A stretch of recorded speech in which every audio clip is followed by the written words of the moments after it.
Let's take a breath together. You know what I'm going to say this morning? Can you believe it's June already? Can you believe another month has passed? We're halfway through 2019. Halfway through 2019. We're a little over halfway, a day beyond the 1st of June. Well, 6 months in. Who's counting? Those are just details. We're 6 months into this year, right? That's pretty fast.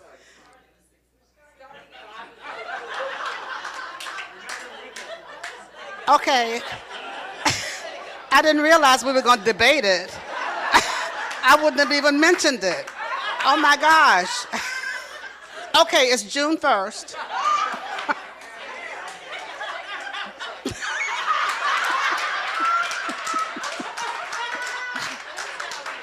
Let's take a deep breath. Let's start all over again. Thank you for being here, Renee. Now, this is June.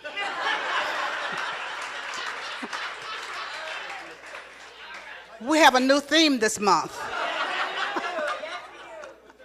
And it's called Irresistible Happiness. Irresistible happiness. Irresistible happiness. And this month I decided that we could lighten up a little bit. We've been dealing with 7 sacred practices, and they're wonderful, and and they keep us going deeper and deeper, and that's what we want to do. And we just want to lighten it up just a little bit. This month we're taking a break from the 7 sacred practices in Sunday service, even though we're doing them every day in our own lives and as we go through our time in this community. But this month we want to talk about happiness and what that really means, what that looks like in our lives. And the book that I have looked at over the years, last few years, has been this book, which will be in our bookstore this week, How We Choose to Be Happy, by Rick Foster and Greg Hicks. It's really a great book. There are nine ways that people choose, really happy people live their lives. And so we're going to be looking at some of those this month, loosely from that book, but just in general, happiness, irresistible happiness, how we can make happiness irresistible to us and how we can be irresistible to happiness. And knowing that irresistible means that something is so attractive and so strong and so powerful that we can't resist it. There's no way we can stay away from it. That's how we want happiness to be in our lives. Happiness is defined by the authors of the book as a profound, enduring feeling of contentment, capability, and centeredness. A profound, enduring feeling of contentment, capability, and centeredness. Just think about that, a profound feeling of contentment, capability, and centeredness is what happiness is all about. Ernest Holmes calls it inner peace, a state of being, a state of knowing that all is well, and that a sense of well-being that comes from us knowing that we can handle whatever life brings, whether we call it good or bad. That's what happiness is. He says that happiness is a consciousness of the goodness of God.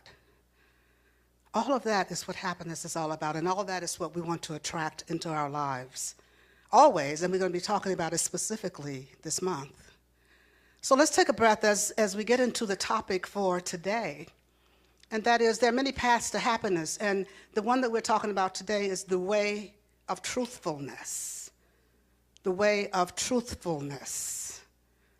Truthfulness. Truthfulness is more than just not lying.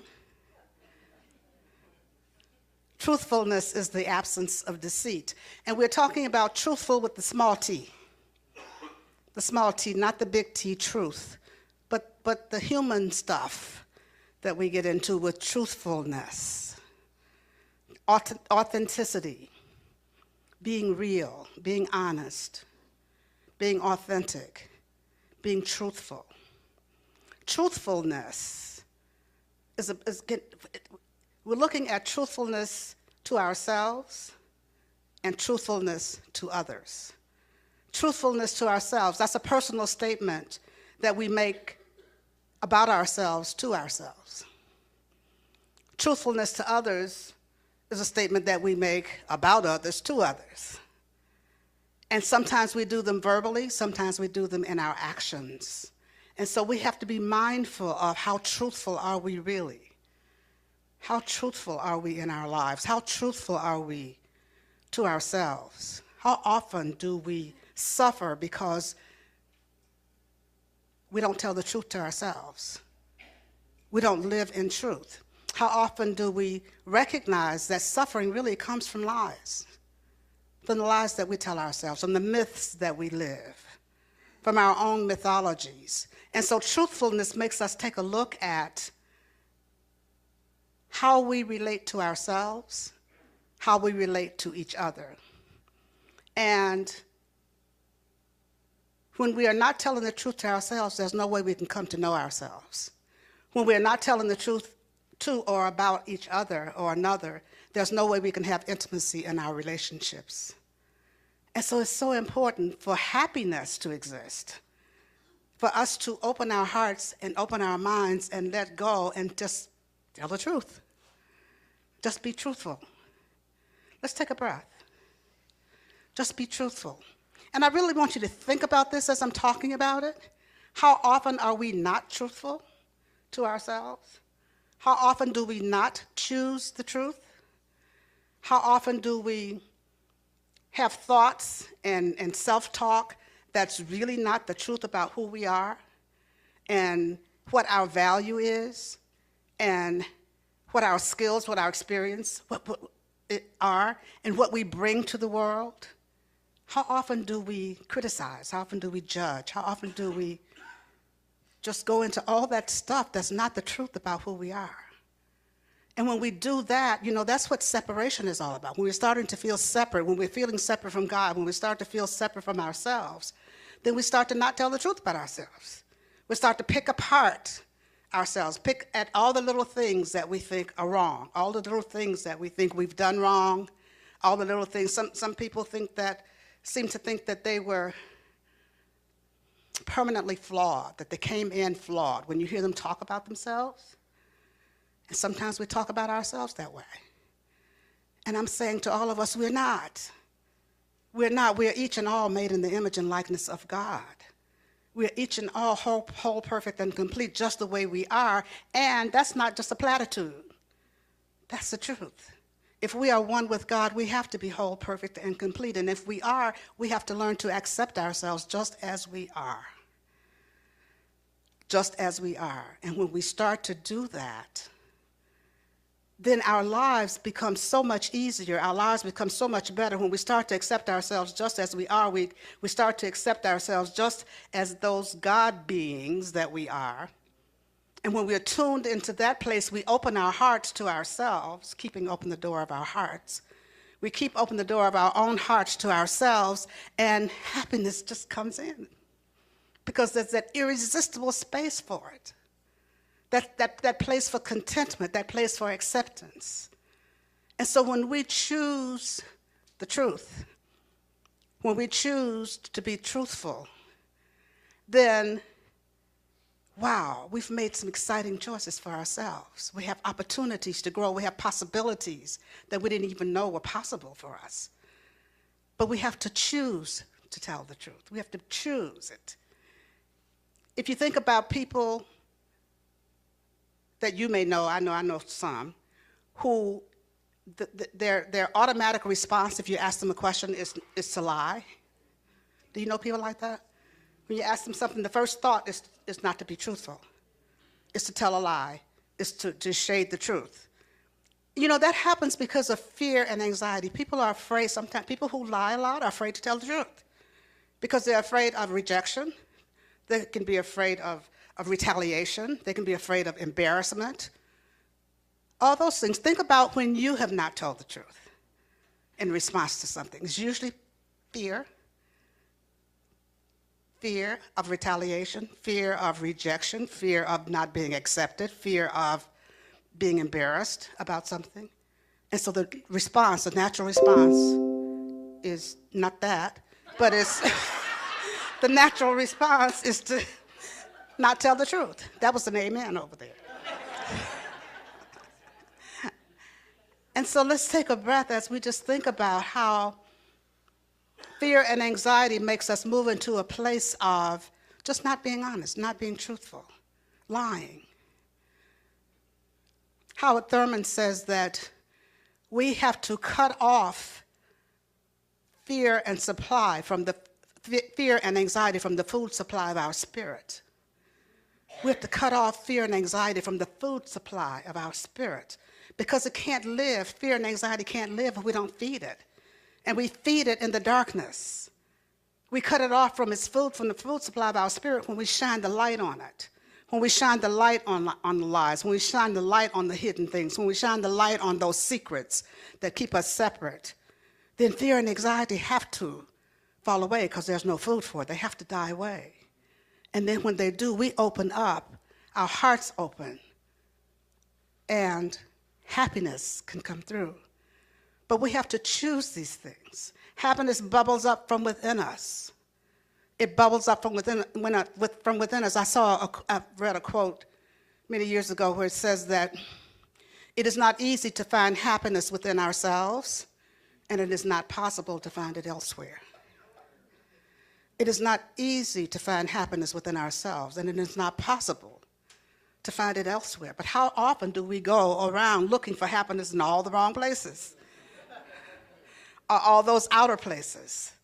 Looking for happiness from things, looking for happiness from other people, looking for happiness as a result of some accomplishment or whatever, rather than just opening up and just allowing happiness to reveal itself in and through and as our lives.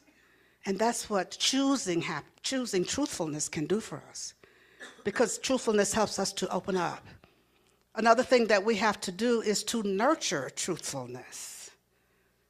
We have to nurture truthfulness. We have to not use it as a weapon.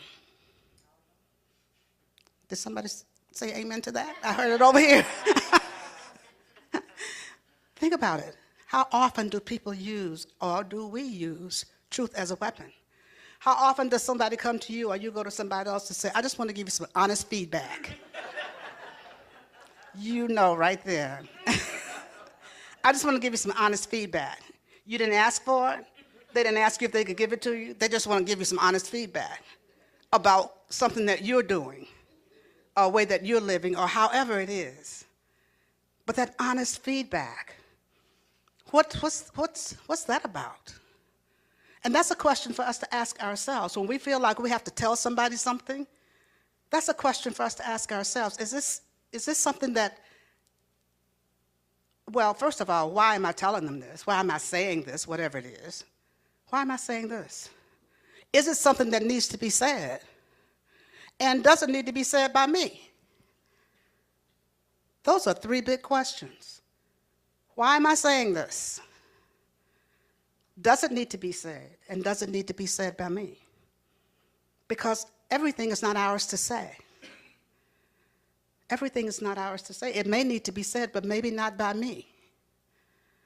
It may not need to be said at all, because it may not be any of my business. And so these are the kinds of questions that we have to ask. And what is my intention? What is my intention for saying whatever it is I'm saying, to myself or to others? When we use truth as a weapon, oftentimes we are attacking, and that's how sometimes feedback comes to us. Oftentimes we are attacking others. Oftentimes we are criticizing others. Oftentimes we are questioning others. Oftentimes we are doing things that devalue others. What's that about? We want to nurture the truth. We want to be as open and honest and loving as we possibly can, even when we are telling the truth to somebody about something. Even when we are telling the truth to ourselves, even when we are shining the light on the darkness in our own lives, in our own ways of being in the world, on the things that we do, on the way that we do things, on our own shortcomings, if you will. There's a way to do that lovingly. There's a way to do that with an open heart. There's a way to do that truthfully.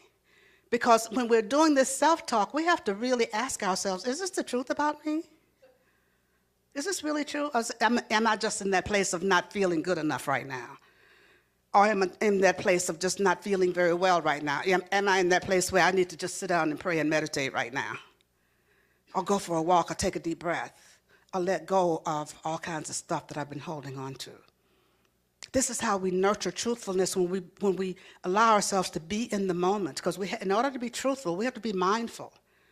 And we have to stay in the moment.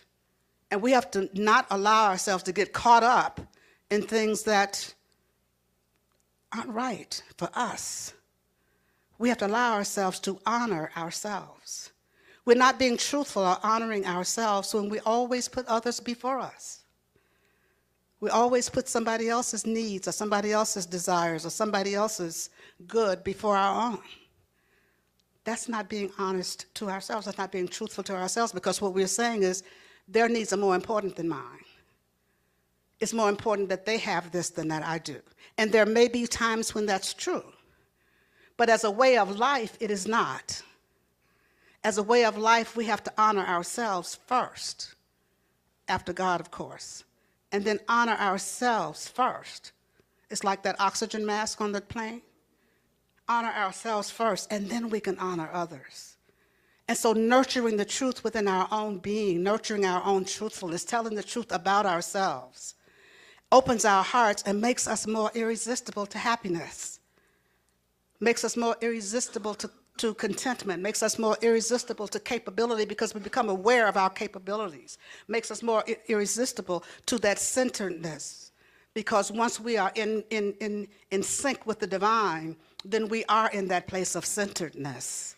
And that's where we want to be, so that we can be irresistible to happiness, and happiness can be irresistible to us, and we can live the lives that we were created to live. And so the third point about truthfulness is accountable truthfulness. Being accountable for our truthfulness. Being accountable. We can tell the truth, and as I said, not use truth as a weapon. And we can also be compassionate. We can also be compassionate with what we say to others, what we say to ourselves. We can also be compassionate in how we deal with others, how we deal with ourselves. We be compassionate in our own self-talk. The Dalai Lama says, if you want to make others happy, practice compassion. If you want to be happy, practice compassion. If you want to make others happy, practice compassion. Practice compassion. See life through their eyes. Walk a mile in their shoes. See yourself through the eyes of others who love you, who care about you. Practice compassion, keeping your heart open, always. This is what accountable truth-telling is all about. Practicing compassion. Yes, be clear in our communications, but we don't have to be harsh. Our words can be clear, and when we are clear, we don't leave room for misunderstandings, for miscommunication, for doubt, for all that stuff.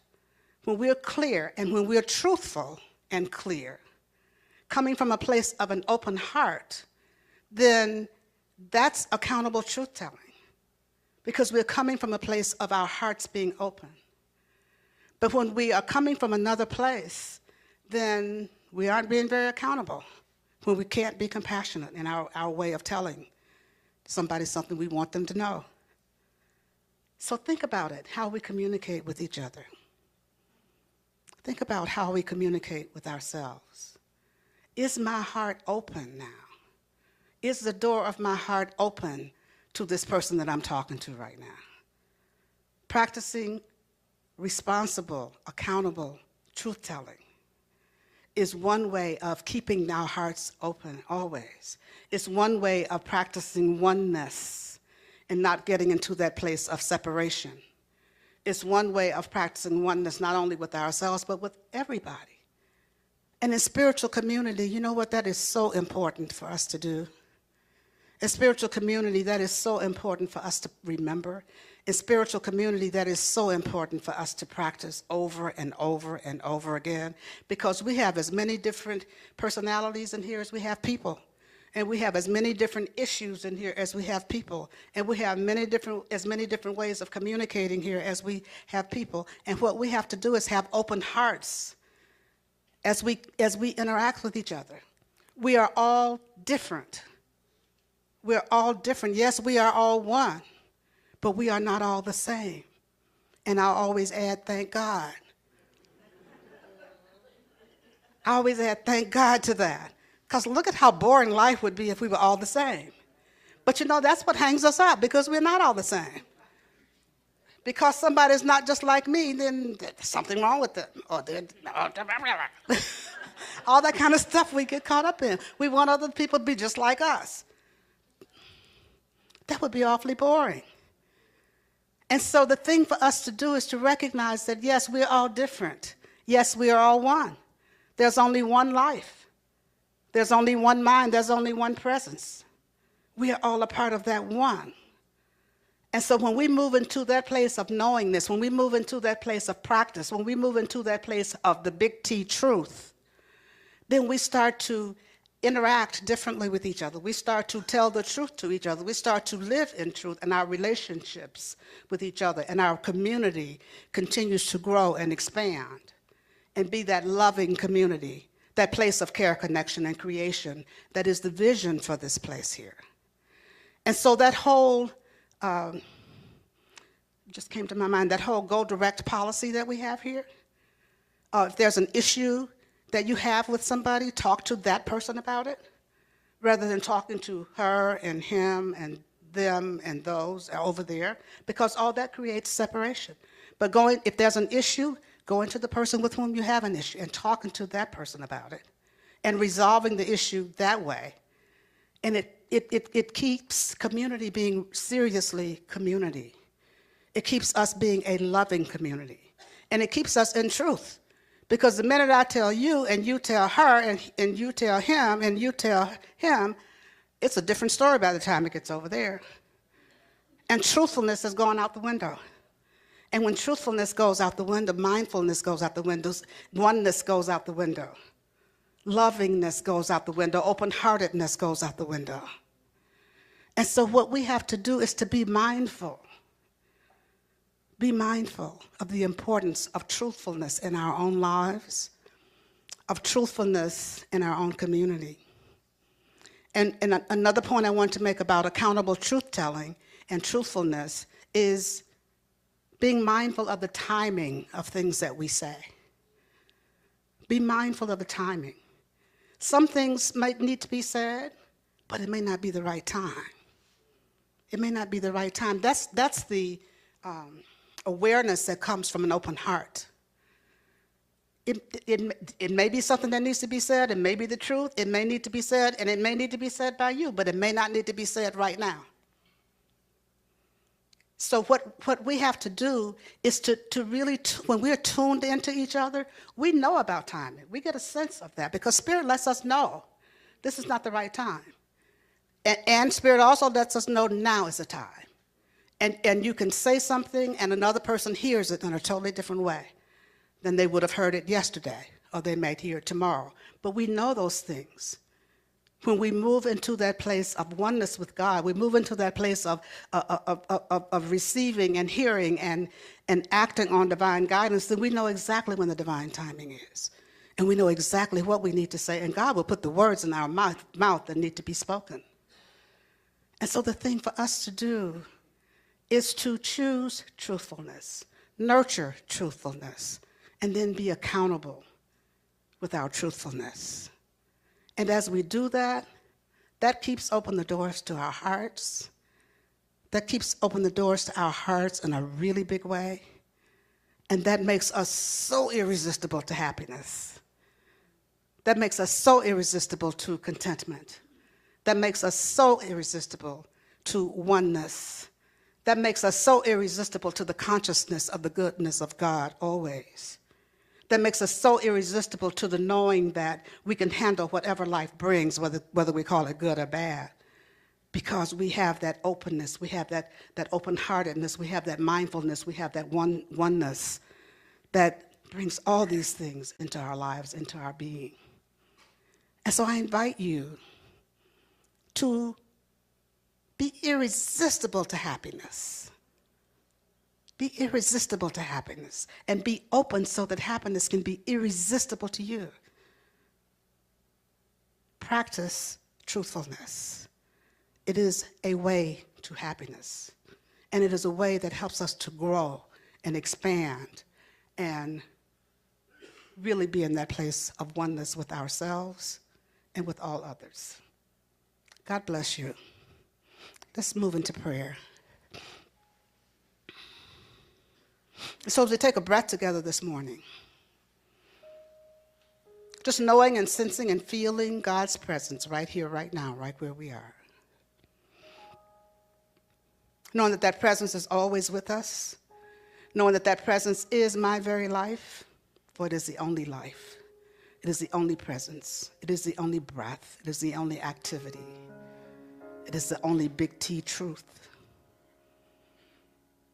And so this truth that I know for myself, I know for that part of God known as each one in this room within the sound of my voice and beyond. And so it is from this place of awareness of God's presence, God's onlyness, that I speak the word for us this morning. Just speaking a word of openness, open-heartedness, knowing that we release the fear, we release the anxiety, we release the need to be not truthful. And we embrace the light. We shine the light of awareness. We shine the light of truth on everything we do, on who we are. We shine the light of truth in everyone with whom we deal this day. We shine the light of truth on everything, knowing that anything unlike it cannot survive the light, and it completely falls away. And so I'm just accepting for each of us healing in every area of our lives. Healing in every area of our lives. Healing in the body temple. Healing in our bodies of affairs. Healing in our relationships. Healing in our financial affairs. Healing every aspect of our being. For I know that the presence of God is in every aspect of our being. How grateful I am to know that all indeed is well for us. This word goes out to anyone needing a prayer this day, knowing that right where each of them is, the power and the presence of God is. And as I open the circle of prayer, I pause momentarily so that you may speak the names of anyone you'd like held in prayer. You may speak them silently or loud, and you may speak them now.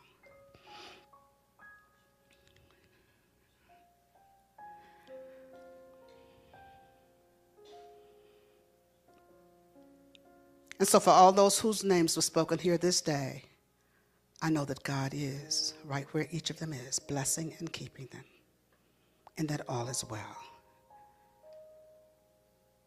Thank you, Father, Mother God.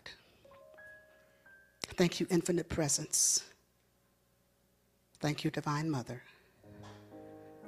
I'll just allow it to be now. And so it is.